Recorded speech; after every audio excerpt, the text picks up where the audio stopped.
It's a reunion on the Baltimore Ravens defense. Chuck Pagano joins the Ravens defensive staff. We'll talk about why this is incredible news. We'll also talk a little bit about the Pro Bowl fall off with Derrick Henry, Lamar Jackson, Josh Allen backing out. I want to follow up on some thoughts from yesterday's video about Roger moving to left tackle, and we'll finish today's episode with some Q&A with you guys. Let's get into it. Ravens flock rundown is the place to be.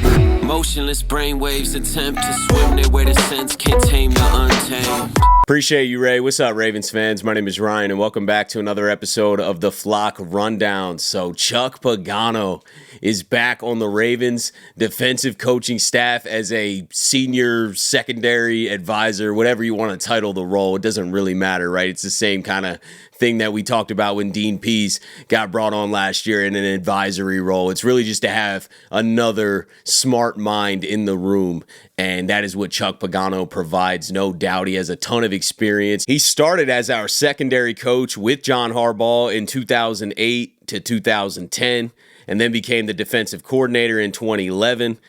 Left the year before we won the Super Bowl and became the Colts head coach from 2012 to 2017. We ended up winning that 2012 Super Bowl with Dean Pease, who's also on the staff. And then Chuck Pagano went on to be the Bears defensive coordinator in 2019-2020, coached Roquan Smith, Brent Urban, and then he ended up retiring in 2021. Since then, we've been seeing him on Pat McAfee a lot, but the Ravens officially brought him out of retirement, and he's on this defensive staff. I mean, you got guys like Chuck Pagano and Dean Pease who historically have been involved in this Ravens defense since the inception, pretty much. This defense has been evolving since Rex Ryan, and Chuck Pagano and Dean Pease have played a major role in the foundation of this defense. They understand it at its core. They understand football. They understand defensive football at a really, really high level. And that's a former head coach. You know, he was a coach for 5 years. He's been a defensive coordinator for multiple teams. He's got a ton of experience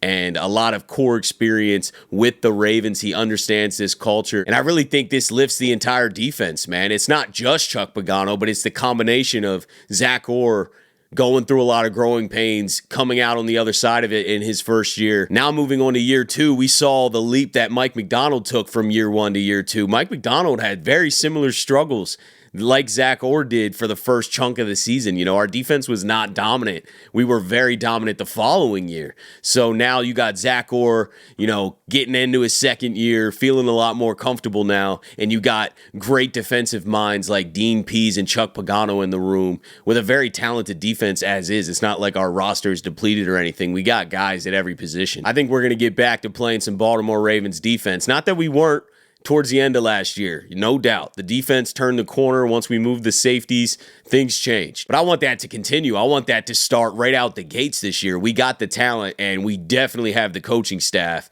John Harbaugh, say what you want about him. He's a very good hire. You know, we've talked about it many times. He's a great CEO of hiring guys to run his company, essentially. And Ryan Mink just posted this while I'm recording this, so I haven't seen this yet, but Chuck Pagano told Pat McAfee his opportunity with the Ravens came out of nowhere. It started with a conversation about a different coach, and then Harbs asked whether he was itching to get back into coaching. They hopped on a Zoom call yesterday, talked a lot about football. Boom. He's out of retirement, back with the Ravens. Let's go, man. That's what I'm talking about. It's up, man. I'm telling you, this defense is going to be firing out the gates next year. I promise. It's going to be playing smart. We're going to get back to the standard of Baltimore Ravens defense, and you know what we got over there on offense. It flipped a little bit last year. For a lot of the season last year, our offense was carrying, and whatever you got to do to win the game, right? I'm not sitting here hating on it, but we're not used to that as Ravens fans. We're used to dominant defense. If anything, the offense has always struggled throughout the history of the Ravens. But now we got Lamar Jackson, Derrick Henry, a competent offensive coordinator in Todd Monken, you know, weapons all around Lamar. Got to work on the offensive line a little bit, but regardless, our offense is a juggernaut. We were the number one offense in the NFL last year. Lamar Jackson's going to win his third MVP. It's not like our offense is lacking. This isn't the Joe Flacco offense, you know what I mean? It has evolved. It's better. We got better players. The offense is better. If we can get back to playing top-level defense consistently right out the gates, we're going to win a lot of games. Shifting gears a little bit to some other news. Yesterday, Lamar Jackson, Derrick Henry, Josh Allen backed out of the Pro Bowl. I think a few more names did too, but when a lot of stars are backing out like this, and I see Russell Wilson and Drake May are now voted into the Pro Bowl as the AFC quarterbacks, it kind of just loses all of its value for me. And now the Pro Bowl is a flag football game, and you're lacking a lot of the game's top-level stars. I mean, the product is definitely cheapened. The NFL has to figure something out about that. I think, I don't know what the exact idea is. If you guys have good ideas for a better, more entertaining Pro Bowl or a way to get the players wanting to play, drop them in the comments. I'd love to hear some thoughts. But it's going to be hard for me to watch. I mean, I'm happy for the Ravens guys that are going. There's a chunk of them that are still going. But, man, the top-level stars, the elite players in this game are starting to not go to the Pro Bowl consistently, especially when they've already been there a few times. They're like, nah, I'm not even going. And that ain't right, man. I don't know if they got to move it back to Hawaii, if they got to not play flag football, if they need to put the Pro Bowl in the middle of the season, kind of like the NBA All-Star game, and maybe put some stakes on it. I've seen a theory floating out that you could play the Super Bowl at the home team of the winning conference of the Pro Bowl. That's very interesting. That puts a ton of... I don't think they'll do that. I think that's too drastic of a change. They like that neutral site, and they don't want it to really be like a cold game, and you can't control whether it's like a bitter cold game because you don't know who's going to be in the Super Bowl in what conference, and you don't know what conference is going to win the Pro Bowl. So I think the NFL likes their control. They like to plan. This city has the Super Bowl. We can get the restaurants ready and get ready for influx of people into that city. So I don't see them going that route, but that's a fun route as a fan. I would be into having the Pro Bowl have some stakes like that. You know, I think the NBA All-Star game incentivizes players now. They get like $500K or something if they win. That could help. But honestly, if you do throw it in the middle of the season, there'll probably be less players playing. So I really don't know, man. I guess you got to keep it at the end. But how do you incentivize guys to go there? How do you make it an all-star spectacle? Because if you don't, it's really going to fall off to nothing. I mean, it's really fell off from when I was a kid. I used to be in the Pro Bowl games. I used to think that was pretty cool. You know, it was never like a violent game or anything like that. It wasn't matching what the regular season or playoffs were.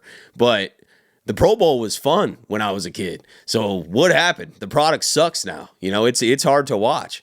And I don't know. I don't know exactly what the changes are, but I think something has to change or nobody's going to watch a Pro Bowl ever again in the next few years. I made a video yesterday on Roger Rosengarten potentially moving from right tackle to left tackle. And I just wanted to clarify a couple things that I didn't speak on a ton in that video. And I saw some comments that triggered that in my mind because there were a lot of people saying, oh, we're playing with fire by switching Roger from what he's used to, and it would be unnatural to move sides like that back and forth.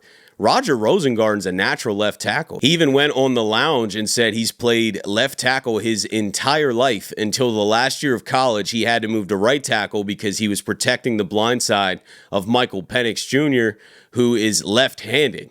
So Roger had to switch sides because that now becomes the blind side. And then we played him at right tackle this year because we have Ronnie Stanley. But Roger Rosengarten, his entire football life, has played a left tackle. So that is his natural position. He's out of position for the last 2 years at right tackle. I mean, the blind side's really all I've known. So through high school, I was left tackle, and then the start of college, I was actually left tackle my first couple of years, and then Mike came in, and then my coach, O-line coach, who's now at Seattle now, he told me he wanted me on the blind side. So, you know, I just took it with a chip on my shoulder. So if you're going to make the move now. Move him to left and let him be left for the rest of his career. You know, it's nice that he can be versatile, but he's a natural left tackle. So that's why that move makes a lot of sense. And then obviously I love Ronnie Stanley. I'd love to keep him, but the money's a big deal. I just saw today he's the 3rd top free agent ranked. So, I mean, he's going to get paid. He had a great season. He's a Pro Bowl replacement. He's going to make around $20 million a year. The Ravens have $6 million in cap room before we restructure anything. So it's very hard to fit Ronnie under the cap is all I was saying. So I think moving Roger back to his natural position at left tackle just makes a lot of sense. All right, let's jump into some Q&A from you guys. We got a couple questions. Keep dropping your questions in the comments under every video. I'm reading the comments. I'll pluck some out and answer some at the end of these videos. So first comment is from Charles Atkinson 4340, Super Bowl winner and MVP pick. I'm expecting a great game. I mean, the Eagles are a damn good team, and we know what the Chiefs are. I'm going to go I'm going to say the Eagles win the Super Bowl. They stop the three-peat, and Saquon Barkley wins the MVP. Next question from Emmanuel Stanley. Do you think we should go get Khalil Mack from the Chargers or George Kittle from the 49ers? I would say no to George Kittle just because our tight end room is so strong, and we got to make a decision with Mark Andrews anyway. Are we extending him? Are we moving on? I mean, they said they're not moving on, but $17 million cap hit is steep. So an extension is coming or something. You know, they gotta absorb that blow somehow. And if you don't extend them, you can't. You know, so I think our tight end room's just too strong with Mark Andrews, Isaiah Likely, even Charlie Kohler on the rise. I don't think George Kittle's on the table, who's also an older tight end. He's kind of like Mark. But Khalil Mack interests me a lot, and he's a free agent. We don't have to go get him from the Chargers. We can just sign him. And I talked about this like a couple videos ago. I don't remember which one, but I compared a Khalil Mack veteran edge signing to like back in the day when we brought in Elvis Dumervil from the Broncos. You know, it was kind of an older veteran edge, and we needed somebody else to rush the passer opposite of Suggs. We don't even have Suggs right now, but we need a true pass rusher, somebody that can wreak havoc. And I think bringing in a proven vet like Khalil Mack, who we know is going to perform and we know already can play like a Raven, I would be totally for bringing on a guy like that. I think if you do a 2-year deal, you can spread the numbers out, maybe have next year not that guaranteed and kind of make the cap hit not too crazy. I think the Ravens could work something like that out if Khalil Mack's interested in that. So I do think Khalil Mack is an option for sure. Next question from E410. The special teams unit has been questionable this year at best. Do you think it's reasonable to suggest a change in coaching at this point in that area? Keep it up, brother. I appreciate you watching. Appreciate all you guys watching. But special teams has struggled, no doubt, which is kind of ironic because John Harbaugh is a special teams coach, but I know he's not the direct special teams coach on this team. It's just his background. But I really don't think it's coaching on the special teams as much as it is young guys. We had so many young players compared to previous years where we've had a couple like special team aces. And I think Sanusi Kane can kind of develop into one of those guys that he was making some big hits. And I think he's only just getting started. He's gonna be involved with this team. But we need the young guys to kind of develop, or we need to go sign some special teams aces because there are special teams aces and we used to bring them in. And I feel like we haven't went out and spent money on a lot of those veteran special teams guys. Not that they cost a ton, but they're a couple million compared to like minimum deals with rookies and stuff. So I think we were just too young and then struggling to find a punt returner. We struggled all season to get a consistent punt returner in there. We signed Deontay Hardy for that. And who knows if he stayed healthy, maybe he would have been consistent and solid, but he had injuries pretty much all through training camp, all through the regular season. We never really even got to see Deontay Hardy.